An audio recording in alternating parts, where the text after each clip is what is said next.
Jangan sampai saudara punya banyak uang tapi kehilangan Tuhan. Saudara jangan berpikir orang kehilangan Tuhan itu kalau sudah pindah agama. Tidak. Ketika engkau tidak bisa merasakan damai dalam hatimu, kamu sesungguhnya sedang kehilangan Tuhan dalam hidup.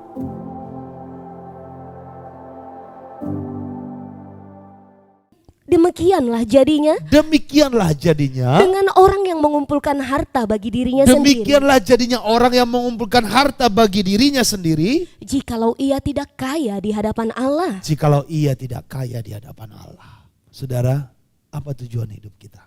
Untuk kaya atau mengumpulkan harta bagi diri sendiri, lalu kita jauh dari Tuhan? Jangan sampai.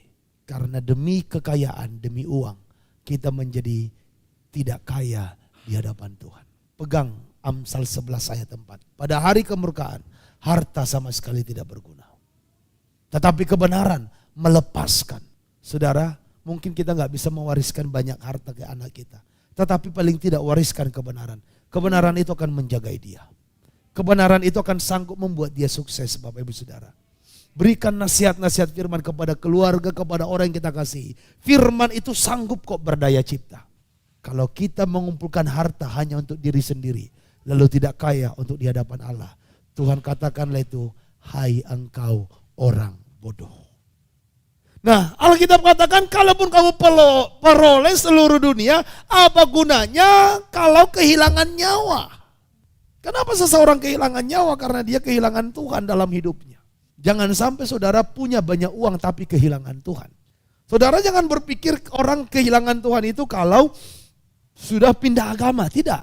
Ketika engkau tidak bisa merasakan damai dalam hatimu, kamu sesungguhnya sedang kehilangan Tuhan dalam hidupmu. Shalom. Ketika kamu sudah gak bisa merasakan damai, berarti kamu kehilangan Tuhan. Tuhan gak hilang, tapi kamu kehilangan dia, kehilangan jejaknya, kehilangan kasihnya dalam dirimu ini. Kamu gak bisa rasakan lagi. Saudaraku yang terkasih dalam Tuhan, saya mau mengajak kita hari ini. Ayo, jangan sampai ya, karena kenikmatan dunia kita menjadi miss dengan Tuhan. Sekarang kita masuk. Kalau begitu Pak, kami sepakat deh mau mengumpulkan harta di surga. Bagaimana caranya? Nah, itu kan. Oke, yang pertama caranya adalah berbagi kepada orang miskin. Saudara mau mengumpulkan harta di surga? Berbagilah kepada orang miskin. Dikatakan juallah segala milikmu dan berikanlah itu kepada orang-orang miskin. Saudara, sebagai anak Tuhan, belajar memberi walaupun hal kecil. Jangan tunggu kamu kaya raya baru bilang, Pak tunggu nanti saya punya uang banyak, gajiku tunggu 10 juta sebulan ya Pak, baru saya berbagi. Saya yakin setelah 10 juta itu pun kurang. Berbagi itu mulai dari hatimu. Mengumpulkan harta di sorga yaitu dengan rela meninggalkan segala sesuatu demi untuk mengikut Yesus. Hanya dengan mengikut Yesus maka dia memperoleh bahkan 100 kali lipat dan hidup yang kekal di tempat yang kekal. Mungkin saudara ada yang saudara tinggalkan hari-hari ini karena ikut Tuhan. Saudara tinggalkan mungkin pekerjaanmu, saudara tinggalkan kesibukanmu. Ada orang sampai meninggalkan pertemanannya dulu supaya bisa beribadah ini. Dengar baik, itu gak berakhir begitu saja. Makanya walaupun kamu mungkin diecekin orang di luar sana, jangan kamu langsung kecewa. Jangan kamu langsung menyerah.